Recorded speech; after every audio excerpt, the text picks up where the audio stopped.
Eu estou com a minha Bíblia aberta em João capítulo 6 para novamente analisar os versos 68 e 69, a gloriosa profissão de fé do apóstolo Pedro. Senhor, para quem iremos?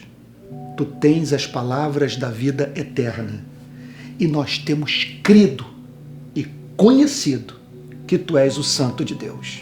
Essa é a resposta do apóstolo Pedro à pergunta feita por Cristo. E quanto a vós outros, também quereis retirar-vos? Conforme disse nos programas anteriores, essa confissão de fé do apóstolo Pedro está inserida num contexto de deserção, discípulos, seguidores de Cristo, que o estavam abandonando, por terem chegado à conclusão que o discurso de Cristo era intragável.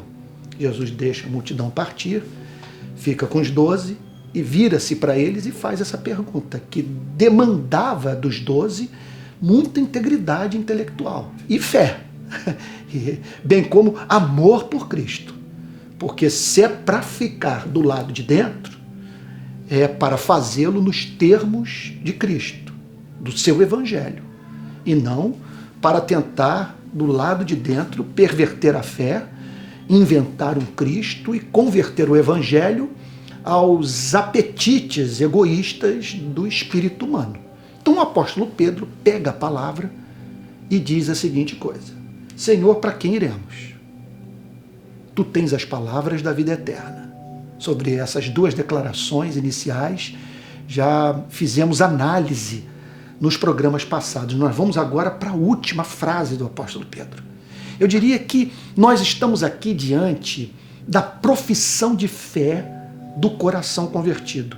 É nisso que o verdadeiro convertido crê. Agora, veja só, é uma profissão de fé que se torna especial, que representa a expressão mais autêntica, mais verdadeira do coração regenerado, quando ela é feita, veja só, nesse contexto em que o cristão tem a nítida noção do que o compromisso com o evangelho representa para a sua vida, em que ele é levado à conclusão que há algo de desafiador nessa mensagem e que essa mensagem pode fazer com que ele enfrente problemas na vida. E aí então o apóstolo Pedro, cônscio do conteúdo da mensagem, sabendo o motivo pelo qual aquela gente toda havia abandonado a Cristo, declara que quanto a ele, quanto aos seus amigos, era inimaginável seguir a multidão, porque nós temos crido e conhecido que tu és o Santo de Deus. Então você veja a dimensão intelectual dessa profissão de fé. Ela envolve conteúdo doutrinário.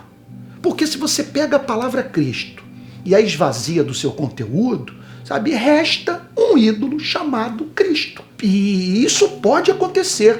Pessoas estarem envolvidas com a prática da idolatria e, veja só, uma idolatria cujo culto é prestado a Cristo, mas um Cristo que não existe. Conforme ressaltou o pensador americano Francis Schaeffer, que o anticristo ele não é contrário à palavra Cristo, ele é contrário ao Cristo da Bíblia. E se ele puder pegar o nome de Cristo, esvaziar do seu conteúdo e nos apresentar um ídolo, ele assim o fará. Portanto, aqui nós nos deparamos com um conteúdo daquilo que poderíamos chamar de verdade proposicional. Nós temos crido e conhecido. Nós conhecemos a sua identidade, nós fomos levados à fé em razão do contato contigo.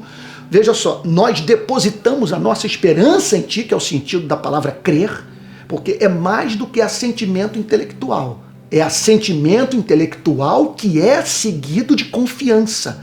Nós temos crido e conhecido, nós temos botado a nossa esperança no Cristo que conhecemos. Um Cristo que tem nome, o Cristo que é a exata revelação do Messias prometido no Antigo Testamento. Nós temos crido e conhecido. Agora, essa declaração final que é estonteante. Nós temos crido e conhecido que tu és o Santo de Deus. Ao dizer que tu és o Santo de Deus, o apóstolo Pedro está declarando: nós vemos excelência em ti. Tu és o separado. Tu és o mais formoso entre os homens. Não há ninguém tão amável. As tuas palavras são palavras de vida eterna. São palavras de vida eterna proferidas por um ser encantador. Então você veja que não havia um descompasso entre a pregação de Cristo e o caráter de Cristo. O que encantava os apóstolos era o conteúdo da verdade, que ele chamava de palavras de vida eterna. Então, o que o apóstolo Pedro está dizendo é o seguinte: é a palavra que doa a vida eterna. É a mensagem que trata das questões mais importantes da vida. Agora, não apenas isso. É a mensagem proferida pelo Santo de Deus. Aqui, a conversão é consumada. Você e eu, você que está tendo acesso a essa mensagem, muito provavelmente, você tem também acesso, por uma série de motivos, ao conteúdo daquilo que poderia reforçar a sua fé em Cristo. O que eu estou querendo dizer? Se você quiser se certificar progressivamente da veracidade do cristianismo, você poderá ler obras apologéticas que apresentam a defesa racional da fé cristã.